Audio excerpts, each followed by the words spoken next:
so thick. So it looked good yesterday. Yeah. But today. No, I think it looks great. But anyways, what I was trying to get at is all these people, the majority do not look good with short hair, I guess. Or not necessarily. Agree. Not necessarily they don't look good with short hair. They just look better with long hair. And I don't know if I agree. Hold on. Okay. Let me finish my story. I'm hearing you out. So, and that's just been my experience. So there have been plenty of times that I've told people who have cut their hair off that I say, oh my gosh, your hair looks so good. You have said that to me. No. Oh my God, please don't be telling me you're lying. No, can I get to my point? No. Including myself, I'm like, oh, you look so good. And I'm just like crying in the mirror. But anyways, you are like the 5%. You look so good with short hair. Audrey, it looks better. I don't even know what to believe right now. Because you're like telling me, I have told people with short hair they look good, and they don't. No. You're right. My compliment is ruined. But all I gotta say is, I don't care what you think. Bitch is sexy. Yes, girl. Oh my gosh. Well, I'm so happy for you. I did. Part of that, I want to add on to what you were saying. The reason I disagree is, for me, and I'm not blanketing anybody else, when I think of short hair, I think of like a mom haircut. And I don't have kids. I'm not a fucking mother. Like, I shouldn't have short hair because I'm not a mom. Mm. But when I'm a mom, I don't want to have short hair because then you have a mom haircut. Oh, man. So part of the reason That's I cut my hair, this is so stupid and I hate to admit this, but part of the reason I cut my hair now is because I'm not a mother and I can rock a short haircut without being the cliche mom short haircut. Oh, man. Isn't that ridiculous? It is ridiculous. It makes sense, though. I'm so stupid. Well, it is what it is. Do you still like me? I still like you. Thank you for your vulnerability. Oh, man. Well, hopefully there aren't any like moms out there with short hair that's done listening to us. Sorry, Robin. Oh, yeah. Sorry, Robin. I love Robin. Robin definitely has short hair. So do all moms. Oh, by the way, Robin, Mom, your hair looks great. You're not one of the people. I'm like having to backtrack like all week. I'm like, was it you that I said that to? We need to make a list of people to apologize. I guess 5% is like, that's a tiny percentage. That's pretty narrow. Yeah, it's probably like a 60-40 now that I'm thinking about it more clearly. I like when people cut their hair short. But I love it. It's a ballsy. My hair does not grow, so it took 3 years. I love you with short hair though. I'm for being my hair completely too. honest. I have yet to I've yet to meet one of my girlfriends who looks bad with short hair. No, I agree. Everyone looks great. You guys are all sexy bitches. Maybe I'm just thinking of celebrities then. Yeah. I think you are. You and Beyonce. I've never seen Beyonce with short hair. Yeah. Now we're just blabbering. Okay. Anyways. Anyway. What did you do in this week of absence from Beth? Back in. Man, I didn't do a lot. We don't have a sound engineer, so I was playing sound engineer all week. But now we have one. And I was doing all of our social media. That's valid. I just want to say that doing this podcast, I've just like become obsessed with it. I love it so far. Ugh. It's a lot of challenges. I hate that. What do you mean you hate it? Which part do you hate? Like, it's just taken over me in a great way. Is it interfering with your reading time? No. Is it interfering with your beer time? No. Then it's perfect. It fits right fucking in. I think as we get older, we're not obligated to like go to school anymore. We're done with that. We should keep challenging ourselves. Yeah. And part of challenging yourself is learning shit you don't know. Like how to make a fucking podcast. Yeah. Where to fucking put it. Yes. Which, by the way, where the fuck we just are we learned that this? this week. I'm still confused. Yeah. I don't know what's going on. Yeah. I just like record these episodes. You do all the magic. I don't know where it's going. I just trust that on March 9th it's going to be a thing. I really hope so. I hope it launches on the 9th. I believe in you. All right. I'm going to watch a lot more YouTube tutorials. Who needs a dad when you got YouTube? Exactly. 100%. So honestly, that's what's been consuming my week is just my obsession with our podcast.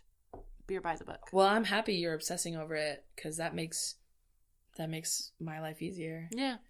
Thank you, Aj. Yes, you're welcome. Do you want to start talking about the book? I think I do, finally. Yeah. I think I'm ready for another beer. I can go for another one. Yeah, let's crack another beer before we start talking about this. Okay. I'm very excited about this book, by the way. Yes, this is a classic. Yeah, from the 60s. I wasn't born. 1963. Oh, look at you with your research. No, I just knew that. I think I wrote it down. 1962. Oh, fuck, you're wrong. It was written in 1962, published in 1963. I don't even definitely know. looked that up. Oh, God. That's the worst. Drink over! Drink it! And our first spill. That's definitely our first spill. Not really. It's pretty far from the computer, so I think I'm okay with this. I think it can just stay there. That's just head. I thought I was doing good. You guys, no, it's 50% head. This is not a good pour. Woof. Okay, so anyways, can we talk about this this book, please? Fuck. Okay, so tell me about this beer. I am so curious about why you decided to pick this beer to relate to our book. So this is a book that is written so fucking long ago that if you're spoiled by what we're saying, it's fuck your off. own fault. Yeah, like this is not our fault for spoiling it. You should have read this book already. Right. Which is funny because I just read it for the first time this year. Thanks to Audrey Wills. She bought me this book for my birthday last year. She bought me the whole series. Thanks, Audrey.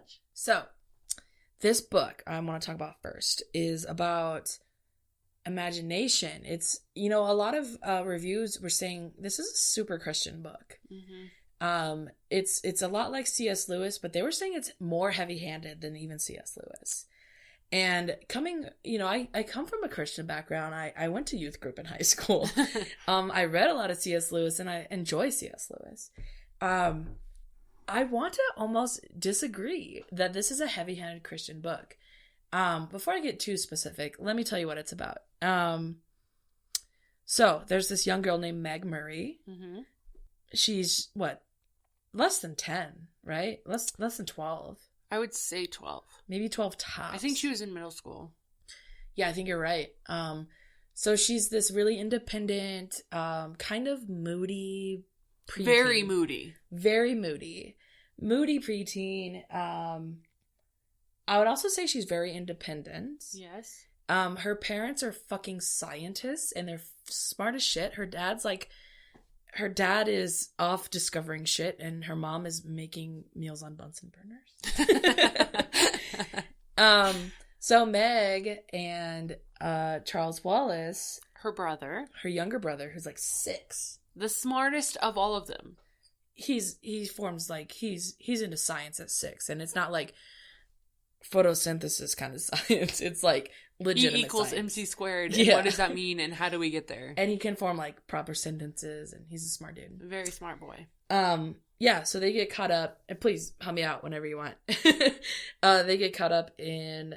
So, basically, Charles Wallace... How do they meet the witches? He made friends, because they were in the house next door, which was abandoned. And so he makes friends with these 3 women that live in the house next door, and they turn out to be... Oprah. Mindy Kaling, and Reese Witherspoon. Yes. The movie is coming out March 9th. Hence our launch date. Sponsor. Yes. But anyways, so he finds them, and turns out that they know all about where their dad is, because their dad has been off doing science shit. Yeah. But they've been gone, or the dad has been gone since Charles Wallace was a baby. So he doesn't even know his dad. No. And so the mom is like, he's coming back when he comes back, and everyone just thinks he's crazy. And this has affected Meg's schooling for sure. Because people make fun of her, right? Yes. And so the whole premise of the book is them going into another dimension and finding their father, basically. Yes. So I think that's a fair assessment, Naj. Yeah. And that's enough to tell you why I chose this beer.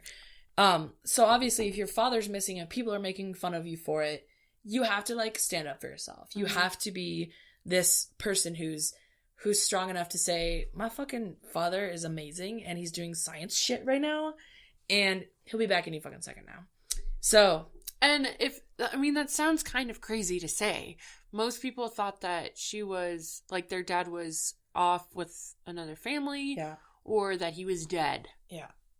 Because he was gone for so long. He was gone for like 5 years. So, I chose this beer called Little Something Something because, I would say Meg is the little something something in this analogy, this metaphor, because, she's the main character, obviously. She's got to convince not only strangers, but herself that she can save her father from being missing, because the whole point of the story is, you know, they find a wrinkle in time and she has to use these powers, maybe like beliefs is a better word, to get him back.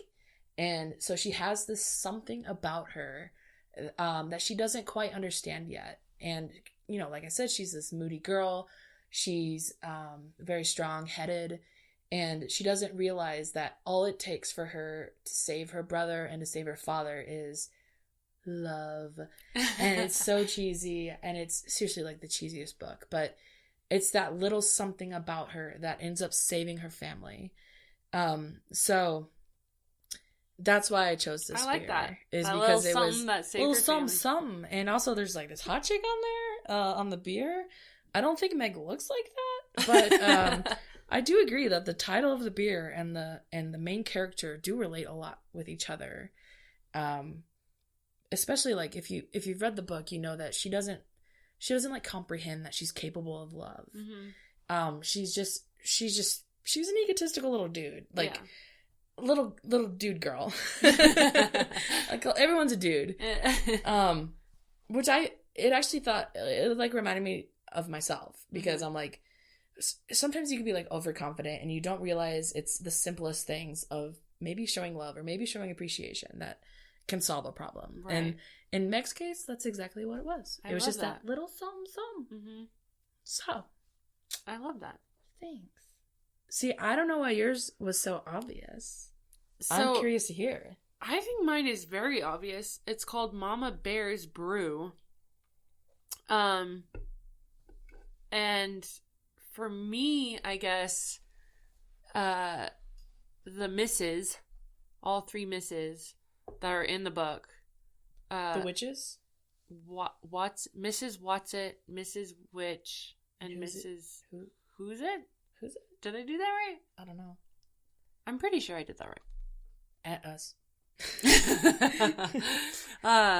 Yeah, and so they kind of were the comforting factor, and they were always providing for the kids and gave them all the knowledge that they knew about time wrinkling, and how to do it. And they were there for their first time, and they were basically the ones to say, hey, yes, you can do this.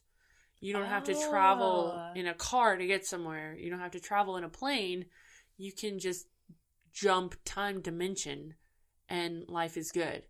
And so beyond that, once they traveled to different places, the misses were the ones to protect the kids and give them their own powers in order to survive their adventures. And so throughout the book, they kind of went missing in the second half of the book. And in the last chapter, they came back as like almost like guardian angels. And it's like, hey, we're here. And this is what you need to do. And basically just wrapped it all up and said, hey, you're making this way too complicated. This is what you need to do. Do this. And then you'll save your dad. You'll save your brother. And you can go back to your home with your mom and your brothers. So, so this beer is dedicated to the three angels in the book. It makes so much sense now. I can't believe that you didn't relate that. It's so obvious once you describe it. It's so obvious. That's such a good beer you chose. Yeah, so they're the mama bears of the book. There's so three cute. of them. And it's great. So what do you think was like your biggest takeaway of this book? So I was trying to read the reviews